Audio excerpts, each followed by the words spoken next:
Bonjour à tous et merci d'être à nouveau à l'écoute de ce podcast. Aujourd'hui, je pars au Mexique et je t'emmène avec moi à la maison du kiff chez Maïté. Maïté, merci énormément d'avoir accepté cette invitation. On a eu quelques petites couacs tout à l'heure au démarrage, mais là, on est prête. Maïté, raconte-nous qui est Maïté et qu'est-ce que tu fais? Good, salut tout le monde, je suis trop contente d'être avec vous. C'est la première fois que je parlais de la maison du kiff sur un podcast. Donc, c'est parti. Maïté, c'est qui? Moi, je suis une expatriée, on va dire ça comme ça. Donc, ça veut dire depuis 8 ans, je vis plus en France et on avait parti s'expatrier à Montréal. Et de là, Montréal, c'est incroyable, mais l'hiver, il fait beaucoup trop froid. Donc, on a décidé de commencer à voyager pendant l'hiver parce que on n'était plus alignés avec le froid. Donc, on a commencé avec les Antilles. Là, cette année, on a décidé de partir au Mexique, découvrir une nouvelle culture, affronter une nouvelle langue et en profiter pour monter le projet de la Maison du Kiff, qui est un projet absolument génial, qui est... Tu veux que je te pitche le projet maintenant? Je veux que tu me pitches le projet, mais là, tous les gens qui nous écoutent, ils vont te dire, mais c'est super, mais elle fait quoi de sa vie, la meuf, là, pour pouvoir être, partir à Montréal? Et puis tu dis on, donc c'est qui on? Ok. L'histoire, elle commence que je rencontre mon conjoint en France, mon français. On décide de s'expatrier à Montréal parce que la France nous plaît plus forcément et qu'on a envie de voir autre chose. On part au Canada grâce au job de mon conjoint qui était ingénieur en aéronautique. Donc, c'est une mutation. Cet élément est assez important. Donc, on est parti la première fois en ayant un backup, c'est-à-dire un backup de job. Donc, on avait une sécurité, genre pour partir voyager et habiter à l'étranger. Moi, je n'avais pas de travail, mais mon conjoint avait un travail. Donc, on arrive au Canada. Il a ce travail-là. Moi, j'ai trouvé un job dans ma filière. À ce moment-là, j'étais designer. Bien sûr, quand tu arrives dans un nouveau pays, les petits nouveaux, les petits jeunes, eh ben, tu te fais clairement arnaquer au niveau des salaires, Ah ouais, etc. Ah ah ouais, ok. genre, ils voient ça comme une pépite. Genre, j'étais au salaire minimum, un truc de malade. Mais au moins, au Canada, ce qui est absolument génial, c'est que tu es pris au salaire minimum et tu grimpes très rapidement. Donc, je suis passée de simple designer, qui est un job très admirable et que j'aime beaucoup. Et en 4 ans, je suis passée directrice en innovation. Donc, ça veut dire que j'avais des équipes à gérer, que j'avais des équipes en dev, j'avais des équipes en design et en produit. C'était absolument une expérience absolument géniale. Et pendant tout ce cursus-là, on a eu un enfant qui s'appelle Roméo, qui a 4 ans maintenant. Et à la naissance de Roméo, il y a mon conjoint Guillaume qui a fait une dépression postpartum. Ça veut dire que ça n'arrive pas qu'aux mamans, ça arrive aussi au papa. Waouh. Et donc, à ce moment-là, il y a tout qui explose un peu dans notre environnement. On a un nouveau bébé. Il y a mon conjoint qui est pas bien avec l'arrivée de cet enfant-là et d'autres soucis de santé. Et là, on se dit, OK, genre, on est loin de la famille. Oui, on a des amis, mais genre, notre vie, elle est en train de s'écrouler là.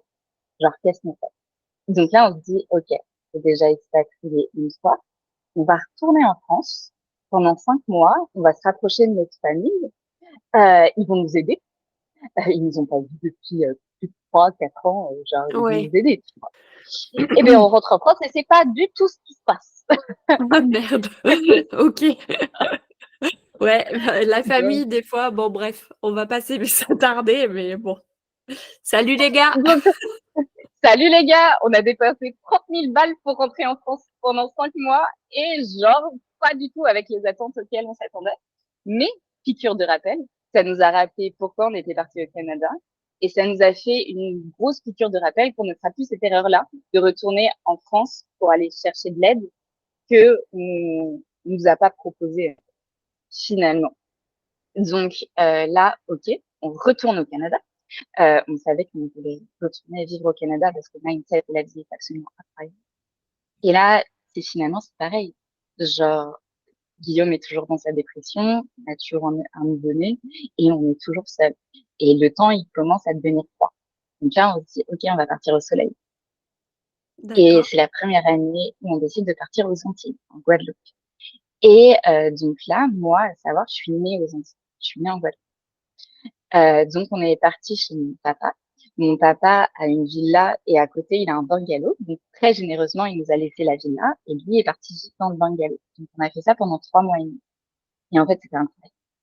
C'était incroyable parce que on avait du temps pour nous, pour se ressouder au niveau de la famille, parce que on avait beau travailler la semaine, mais tous les week-ends, on faisait des aventures absolument incroyables avec des randonnées, aller à la plage, aller faire du bateau, des choses comme ça. On prenait du temps à avoir les rayons du soleil sur notre peau, ce qui fait quand même mentalement qui fait Oui. énormément de bien. Et en fait, on avait une vie calme, tranquille. Et là, on a proposé aux potes de venir nous rejoindre. Et donc, on a des potes qui sont venus vivre avec nous pendant 2 semaines, pendant un mois. Et finalement, c'était trop cool parce que nos potes, d'habitude, tu les vois en soirée, tu les vois lors d'un repas, tu les vois 2 jours pour un week-end.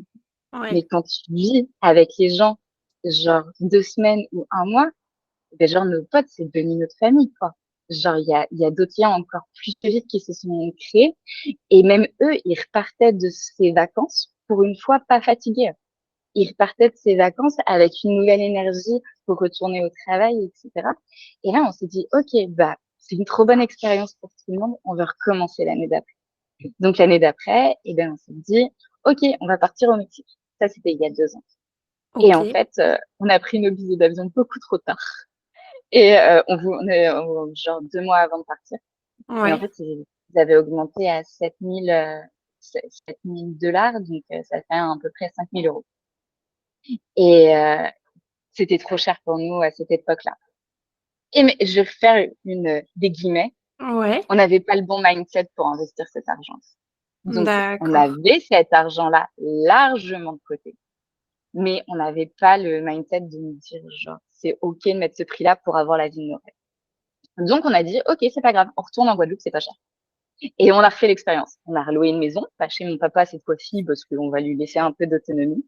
Et là, on a la famille, on a encore des potes qui sont venus et on avait fait un peu plus de 4 mois et demi. C'était génial. Pareil, comme la première fois. Et là, on s'est dit, OK, on rentre. Et ce coup-là, genre, on part réellement au Mexique. On a pris nos billets en juin et on est parti en décembre. Et voilà, on est arrivé au Mexique. Et là, on fait la même expérience. Sauf que cette année, on a décidé de le faire avec des gens qu'on connaissait pas, des Ouais. entrepreneurs. Justement parce que on est devenus maintenant tous les 2 entrepreneurs et que on ressent qu'on est dans le besoin de connecter avec d'autres gens qui nous ressemblent. Ça veut dire des gens qui sont pas des salariés, donc des gens qui vivent la même chose que nous, qui sont confrontés aux mêmes problématiques, qui ont cette même envie de gagner un peu plus d'argent que des fois dans le salariat, qui ont envie d'avoir la vie de leurs rêves et de kiffer leur vie tous les jours sans se poser de questions. Et en fait, ce projet-là, il est né de là. Tout simplement parce qu'on avait cette envie de continuer à avoir notre vie de rêve et de rencontrer des gens. Bingo, les 2 matchs ensemble, on peut en faire un business et on l'a. C'est énorme et Version très longue, mais c'est hyper inspirant parce que vous êtes parent d'un jeune enfant au moment où vous capotez là-dessus là et que vous décidez de dire: «Ben, notre vie, ça va être ça». Mais combien de jeunes parents qui nous écoutent vont se dire: «Mais waouh, mais oui, mais ils l'ont fait quoi, donc c'est possible». Donc c'est génial et là, hem, à quel moment tu te dis parce que comme tu dis là, le mindset, le money mindset pour, te dire: «Beh, je vais partir au Mexique et je vais faire ça», heu, je vais éviter de crier parce que je crie trop, je suis trop enthousiasmée. Je vais percer les oreilles de tous les auditeurs. Mais à un moment donné, il faut que le mindset soit là et tu te dis: «Mais, on part et on va louer the baraque, quoi». hem, alors petit retour en arrière, l'année dernière quand on était en Guadeloupe pour la 2e fois, on a fait pour la première fois en 3 ans un week-end en amoureux. Donc il y a la maman de mon conjoint qui est venue garder les petits et nous on est partis en lune de miel entre guillemets. On n'est pas mariés, mais on est partis en lune de miel. Et là c'était la première fois en 3 ans qu'on avait le temps de parler de notre avenir. Donc de savoir qu'est-ce qu'on avait envie, Guillaume, mon conjoint et moi. Et c'est là, en fait, que le projet, il est né à la suite d'une vidéo de Alex Viseo que j'ai vue et que je me suis dit, oh, il fait ça, bah, nous, on fait déjà ça depuis 3 ans, on peut faire pareil autour d'un business. Et là, en fait, on a commencé à réfléchir, genre, l'argent qu'on a de côté, on en fait quoi? Donc, à cette période-là, je pense qu'on était à 40 000 ou 50 000 de côté, si c'est pas plus. Ouais. Et nous, ça nous intéresse pas d'avoir une vie genre qui rentre dans la norme. Moi, limite, je vais à l'opposé, je suis la meuf la plus heureuse du monde. Et donc là, on a décidé, OK, on veut avoir cette vie de rêve. On n'a pas les moyens d'avoir une énorme villa et d'inviter les gens chez nous comme ça, etc., tout le temps, tu vois. Donc, comment on fait pour investir pour avoir cette vie-là? Donc là, on a décidé 2 trucs. C'est que moi, je suis très ambitieuse et quand j'aime, je travaille à fond. Donc moi, je m'occupe du projet de la maison du kiff. Et Guillaume, mon conjoint, lui, c'est moins le cas, on va dire. Lui, il aime bien genre travailler, mais avoir beaucoup de temps pour lui, se concentrer plus sur son développement personnel, sa spiritualité, etc. Et du coup, on a convenu que lui, il allait travailler sur la crypto. Donc, il s'est formé en crypto pour justement qu'on puisse investir pendant le bull run. Donc là, on a 2 nouvelles sources de revenus pour D'accord. justement avoir cette vie de rêve-là. Donc, le mindset, il a commencé à évoluer à partir de ce moment-là. Je suis rentrée dans le programme de Sophie en septembre parce que j'ai lâché mon job parce que j'ai décidé de me lancer à 100% dans du coaching business pour les thérapeutes. Et là, en fait, le programme de Sophie, quand je suis rentrée chez les Queens m'ont dit ton projet, il est absolument incroyable. Go, Oui, je mec. me rappelle. Et en fait, le projet, et genre, je travaillais dessus, mais tu sais, genre, vraiment pas plus que ça. Je me disais, genre, la vie m'emmènera là où il faudra et ça ira. Et en fait, à partir du moment où j'ai pitché le truc au Queen du programme de Sophie de Riche au féminin, là, j'ai tout actionné du jour au lendemain. Ça veut dire que je me mettais à bosser dessus tous les jours. On a commencé à chercher des villas. On a commencé à budgéter le prix. J'ai des queens qui m'ont aidé à tout budgétiser parce qu'elles bossaient dans l'hôtellerie. Sarah, si tu écoutes ça, Oui. c'est pourquoi, genre, je n'aurais jamais pu faire un budget sans elle. Et en fait, c'est là, petit à petit, en fait, le mindset durant l'année, il a évolué et on était prêt à lâcher tout notre argent pour investir.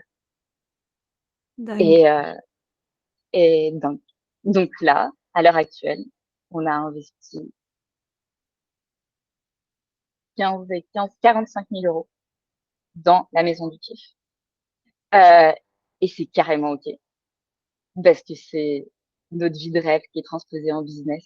Et genre, je suis totalement alignée avec ça et je suis même pas stressée par ça. Genre, je sais que c'est un nouveau revenu qui va rentrer et qu'au début, il faut investir pour que le cash y rentre en Oui. x2, x3, x4. Euh, et c'est carrément OK. Et tu vois, la crypto, on a investi à partir de septembre et Guillaume joue avec. Et en carte, ça va tomber dans les prochains mois et c'est pareil. Donc, C'est je sais pas, incroyable. je parle beaucoup là, mais, mais je sais pas si j'arrive à transmettre le message, mais tout n'est pas fait du jour au lendemain. On a eu des tonnes de merde. On a eu des tonnes de moments où je chialais, etc. Mais en fait, je suis tellement convaincue de notre vie de rêve et de notre projet. Et en fait, on sait pourquoi on a investi de l'argent. Quand les gens, ils crachent sur ma gueule, et ben, genre, je m'en bats les couilles. Parce que c'est ma vie de rêve. T'es pas obligé d'avoir cette vie de rêve-là. Il y a aucun problème. Et, et puis voilà.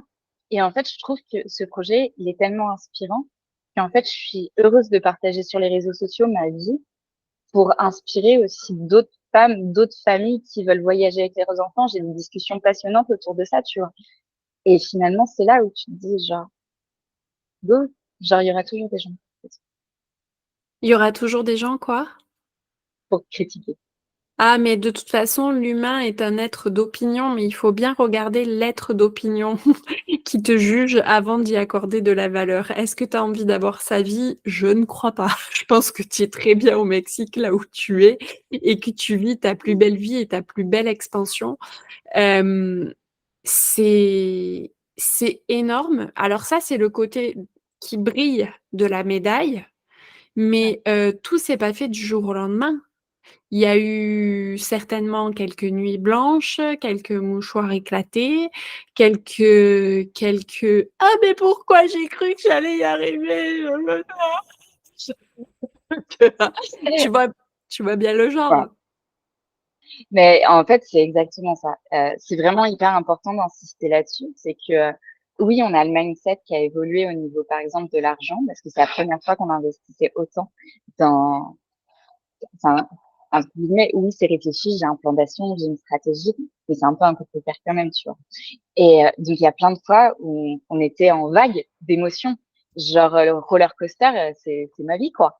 Et il y a des moments, on était en stress total par rapport à l'argent. On se disait: «Mais qu'est-ce qu'on est en train de faire?» genre, on a une famille, genre oui, on a la vie de nos rêves, mais qu'est-ce qu'on est en train de faire? Est-ce qu'on n'est pas en train de faire une connerie? On avait le regard, des gens aussi sur le projet qui nous voyaient investir et qui nos proches ne soutiennent pas du tout. Mais non, mais Donc parce qu'ils feraient jamais ça. Leur limite, elle est peut-être là. exactement. C'est en fait, c'est ça, c'est leur propre peur, leur propre blocage qui viennent nous transmettre et que nous, c'est là où on doit se protéger et se dire: «Je t'entends. C'est pas ma vision des choses, mais je t'entends et c'est OK». Et l'un des plus gros trucs qui m'a le plus affectée et en même temps le plus aidée cette année, c'est que j'ai fait un tri dans mon entourage. Mmh. Heu, Cette année, j'ai pratiquement plus d'amis et c'est carrément OK. Genre, j'ai tellement de personnes qui ont craché sur ma gueule derrière mon dos et que c'est revenu à mes oreilles et que je pensais des vrais amis et que en fait, cette année, mais j'ai passé un coup de balai énorme dans tout ça et j'ai plus peur de me retrouver seule, en fait. Parce que je sais que je vais rencontrer des personnes inspirantes. Je sais que ma vie, elle est trop cool et que je suis totalement alignée avec celle-ci. Et voilà. Mais ouais, il y a eu plein de moments hyper difficiles, mais quand tu es sûre de toi et que tu es alignée, genre, go meuf, genre tu es Oui, capable de tout. mais oui, oui, oui, mais alors, c'est forcément un chemin par lequel il faut passer, c'est bien dommage. Mais, on a beaucoup été élevés, surtout je pense que c'est très français ça, d'être élevé en disant ça c'est le moment pas patriote, du tout, heu, en étant envieux des autres et pas en se disant: «Punaise, cette personne-là, elle là, elle m'inspire. Ce qu'elle fait, c'est ouf et puis je vais aller la voir et je vais lui demander comment elle a fait». Non, il y a la version française, bien plus facile, beaucoup féminine, enfin moi je trouve, hein, parce que Est-ce que j'ai tu veux la version américaine? je vais te la laisser nous la donner, mais les vraiment la version française, c'est, elle a fait ça, qu'est-ce qu'elle a fait pour y arriver? Qui elle a dû écraser? Heu, qui elle a dû laisser sur le côté? Mais pose-toi des bonnes questions, demande-toi si c'est pas toi qui l'a poussée à ne plus communiquer avec toi et je pense qu'à un moment donné, dans la vie, tout est un voyage et que c'est OK de pas amener tout le monde en voyage avec toi parce que tout le monde n'a pas la même destination de rêve que toi. À un moment donné, ces personnes-là ont fait partie de ta vie et ce que tu as vécu avec eux, c'était beau et c'était parfait au moment où ça l'était et maintenant ça l'est plus, donc il faut laisser partir pour, faire un autre voyage. C'est étonnant ça, genre, le chemin. J'ai rien d'autre à dire, c'était parfait ce que tu as dit. Je sais, merci.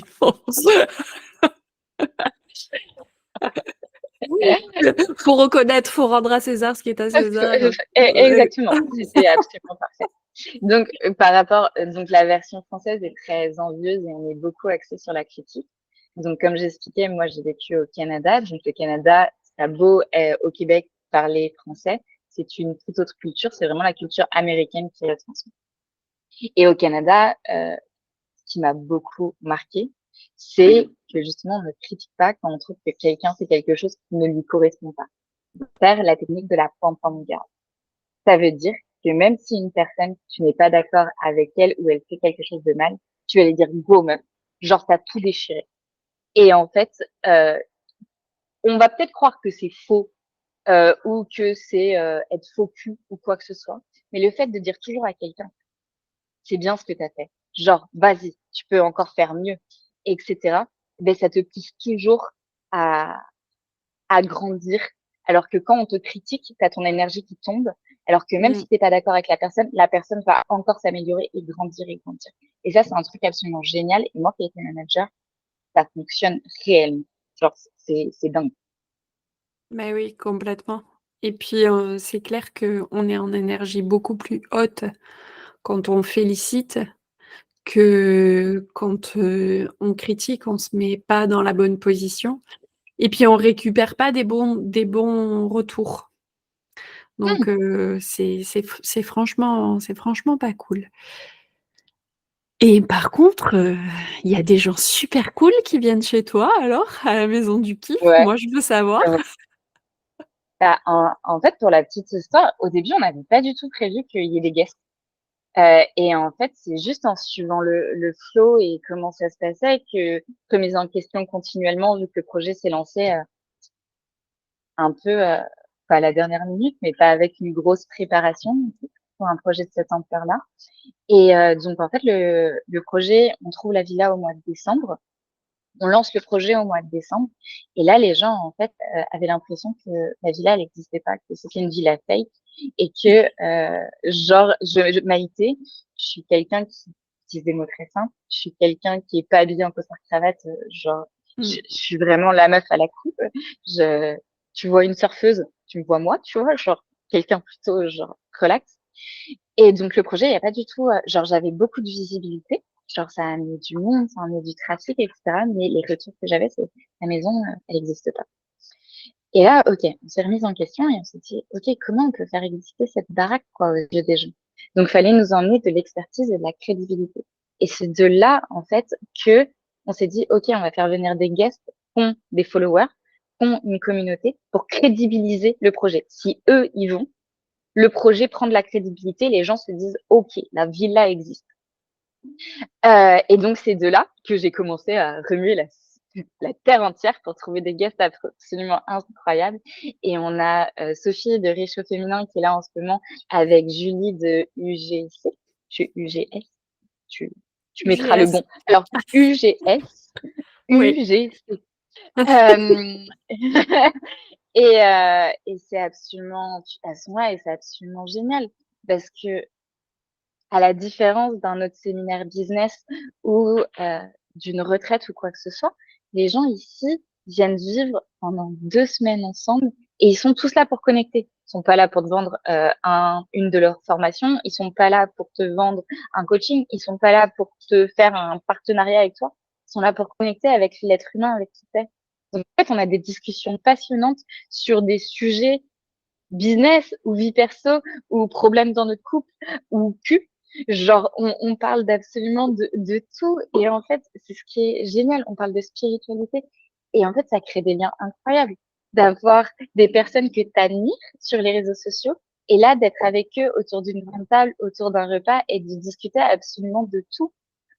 Et en fait, c'est génial. Il y en a qui sont là avec leurs enfants en ce moment. Et genre, c'est pareil. Le fait de venir connecter avec eux directement dans leur vie de famille, bah, ça rapproche un truc de malade. Moi, le fait qu'il y ait Roméo dans ma vie et qu'il vive avec nous, ça rapproche un truc de malade. Et finalement, tous les guests qui viennent, ils trouvent ça cool, ce côté humain.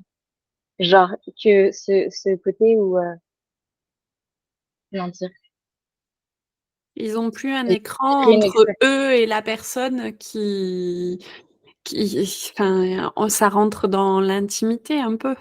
C'est Ouais, ça rentre dans l'intimité et c'est pas on essaye de venir te prendre des informations sur qu'est-ce que tu peux nous apporter. En fait, les participants sont pas là en tant que preneurs à vouloir te vider le sang pour que tu nous donnes toutes tes ton tips essence. business pour qu'on arrive à être ton essence exactement. Non, ils sont juste là pour apprendre à te connaître et kiffer avec toi. Et ça, c'est un peu le truc magique. Donc voilà, on a Larissa, on a Justine qui sera là, on a le meilleur pote d'Alex Viseo qui va être là, c'est absolument incroyable. Et en fait, ça, c'était un challenge qui était passionnant parce que ces personnes-là, moi, je les idéalisais. Et finalement, j'ai dû me mettre un coup de pied au cul pour aller leur parler et de leur parler du projet de la maison du kiff. Il y en a certains, je n'imaginais même pas, j'ai eu des discussions avec des grandes portes dans la gueule. Et il y en a d'autres où c'était des discussions passionnantes et qui me disent, putain, Maïté, on vient pas pour celle-ci, mais on vient pour celle suivante. Et des gros comptes, les gars, genre des trucs de malade. Donc, je suis trop heureuse. Je fais des rencontres absolument incroyables. C'est Je peux dingue, c'est sortir ça dingue. tous les contrats. Donc, en fait, là, si on veut venir passer une semaine, enfin 2 semaines, c'est 2 semaines, hein, c'est ça? C'est 2 semaines minimum ou un mois pour les plus aventuriers. D'accord, dis donc. Et en gros, comment ça se passe? Admettons, je suis une personne, je suis un jeune entrepreneur plein d'avenir. Ouais. Comment je fais pour te contacter? Comment ça fonctionne? Parce que tu prends pas tout le monde, j'imagine. Je prends pas exactement, on prend pas tout le monde. En fait, on a un site internet. Directement sur le site internet, il y a un bouton pour booker un appel de sélection. L'appel de sélection, ça va se passer avec moi. On va papoter pendant une demi-heure pour savoir où t'en es niveau business, pour savoir c'est quoi tes envies en venant ici et c'est quoi tes objectifs clairs. Que tes objectifs, c'est vraiment de venir connecter, de venir découvrir le pays, de venir découvrir la culture, de il y a plein d'objectifs différents qui peuvent être acceptés. Et en fait, à la suite de ça, et ben, on voit si toi aussi t'es intéressé toujours par le projet maintenant que tu en sais plus. Et à la fin de l'appel, on se donne une réponse. La personne qui a l'appel avec moi, et genre si c'est go, et ben nous on se charge de envoyer un lien de paiement. Et une fois que le lien de paiement est arrivé, on s'occupe de réserver les vols et tout ce qu'il faut pour qu'il y ait zéro charge mentale. Et le jour J, la personne arrive sur place, on vient la chercher à l'aéroport, on lui donne accès à une carte SIM pour qu'elle ait directement du réseau quand elle arrive. Et après, il n'y a plus qu'à kiffer, quoi. Sur place, on a une femme de ménage, on a une cuisinière, on a une nanny pour les enfants. On a prévu tout pour que tu puisses venir connecter, travailler avec aucune charge mentale et venir réellement découvrir la culture sur place. Parce que nous, on est là déjà depuis plusieurs mois, donc on a eu le temps de rencontrer les locaux, d'avoir les bons tips, etc. Donc ici, tu vas pas être vu comme un touriste, tu vas être vu un peu, entre guillemets, comme un local, parce que nous, on aura déjà fait cette première approche-là. Donc c'est découvrir des choses authentiques qui sont absolument géniales. Et pendant 2 semaines, c'est magique. Ouais, alors je te suis, j'ai vu des couchers de soleil monstrueux. Les plus beaux couchers de soleil du monde, les gars. Il y a des articles sur Internet qui disent que Puerto Escondido est l'une des plus belles destinations du monde. Ah là là, et puis je vous ai vu danser la salsa hier soir, je n'en peux plus. Bon, alors moi, avec mes 1,80 m et mes 42 fillettes, qui me servent de pied, je pense que j'éclaterai tous les pieds de des danseurs chez vous là-bas. Mais c'est Parce trop drôle parce que hier soir, la salsa, en fait, Sophie est une danseuse semi-pro. Donc Sophie, il va vraiment pour faire du sport. Donc elle y va en tennis, elle y va en leggings et elle y va en affaires de sport, tu vois. Et les autres, non, ils y vont en mode belle gosse. Et genre, je vais danser la salsa, je vais être belle, etc. mais ouais, C'est trop drôle. Hier soir, on s'est trop marré. mais oui, mais c'est ça qui est bon. Et là, ça fait tu me dis, ça fait depuis décembre que vous y êtes? Ouais. Et ça fait ça fait combien de temps que vous êtes à la maison du kiff, vraiment? Ok, alors on est arrivé le 1er décembre et donc on a pris une location absolument bateau et on a eu les clés de la maison du kiff pour le 1er février. Et la première édition de la maison du kiff a commencé le 1er mars. Waouh! Donc on a eu la maison pour nous tout seuls pendant un mois et en fait c'était plus que nécessaire parce que on devait briefer l'équipe sur place, donc l'équipe d'entretien, l'équipe de cuisine, etc. Et ça a été un challenge absolument. Ouais. Vous avez mangé épicé, non? Non, on n'a pas mangé. Bah, on a mangé épicé au niveau émotionnel parce que c'est Ouais. un choc de culture et nous Français, on est très carré. Un lit doit être fait au carré, la poussière doit être faite, la cuisine doit être propre. Genre des trucs de français qui nous paraissent logiques, mais je vous promets, c'est pas logique dans tous les pays du monde. Et donc, en fait, pendant un mois, on a fait que des mises à jour non-stop pour que ça aille de mieux en mieux, pour que quand les gens arrivent, ça soit nickel. Ouais, donc c'est Et un même si c'est mois pas était bien nickel, nécessaire. ouais, c'était indispensable, indispensable. Et c'est pas encore parfait, mais l'avantage, c'est que quand tu viens à la maison du kiff, t'es conscient que c'est une autre culture. T'es conscient t'es pas dans un hôtel de luxe.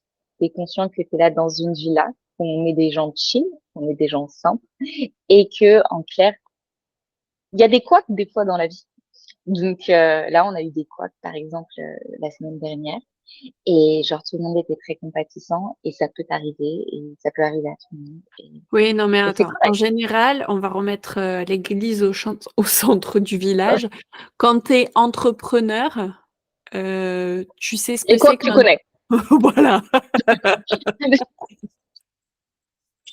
Clairement, le truc, tu es en haut de la colline et tu déballes jusqu'en bas, tu te manges le rocher dans la face et puis tu dis, bon, bah, on va se relever puis on va y aller. C'est Non. c'est ça. Mais ça fait partie du voyage. Et tu vois, à côté de ça, moi, je suis quelqu'un qui tous les soirs fait mes gratitudes. Et, euh, et en fait, même si ma journée, ça a été des montagnes russes, il y a eu des merdes, des trucs comme ça, j'ai tellement de chance et je me suis créé cette chance Oui. de vivre ça tous les jours de ma vie, quoi.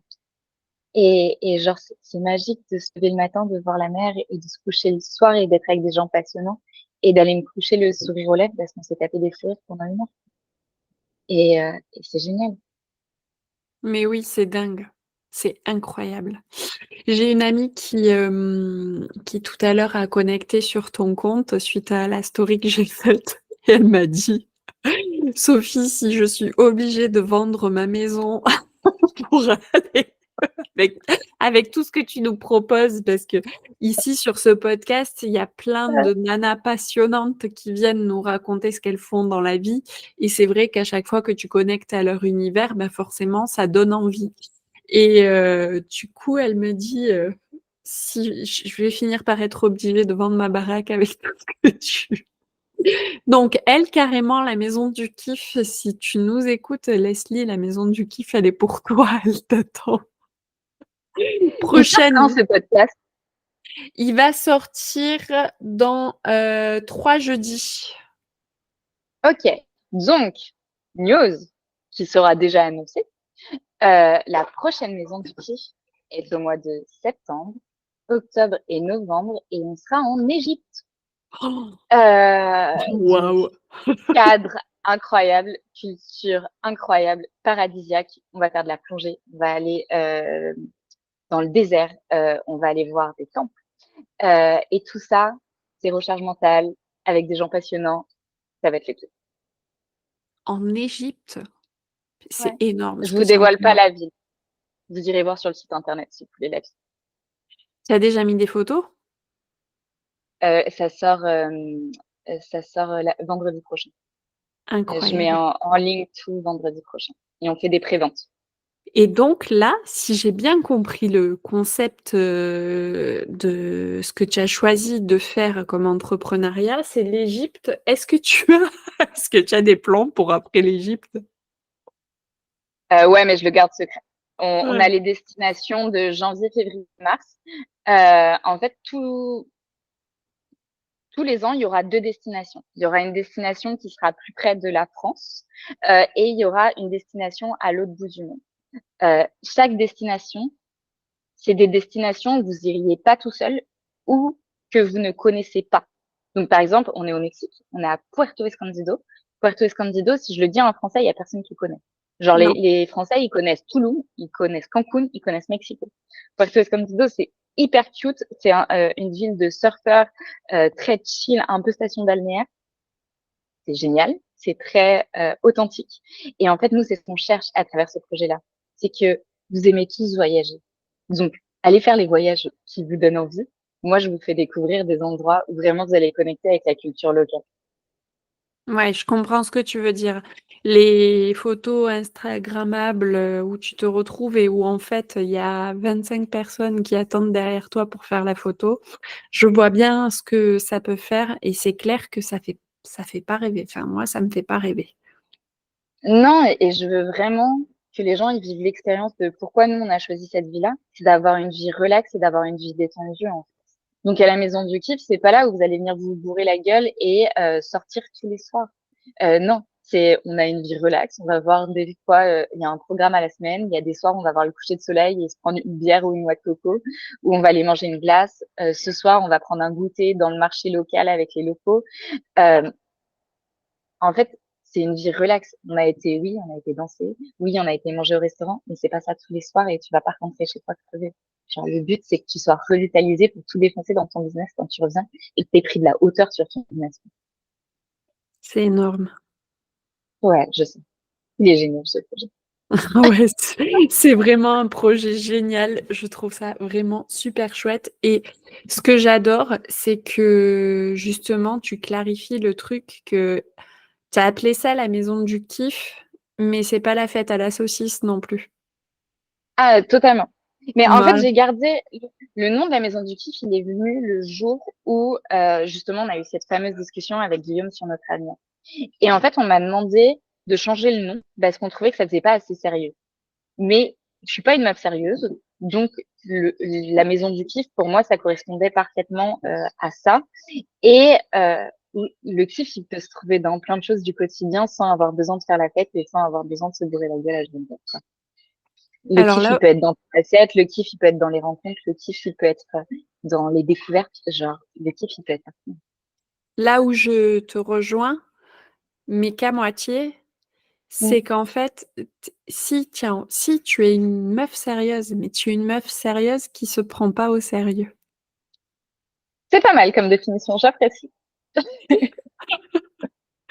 Et parce que ce que tu fais, pour faire ce que tu fais, il faut être vraiment très sérieuse pour accueillir des gens, pour leur offrir un cadre. Donc, je pense qu'on va clôturer là-dessus notre appel.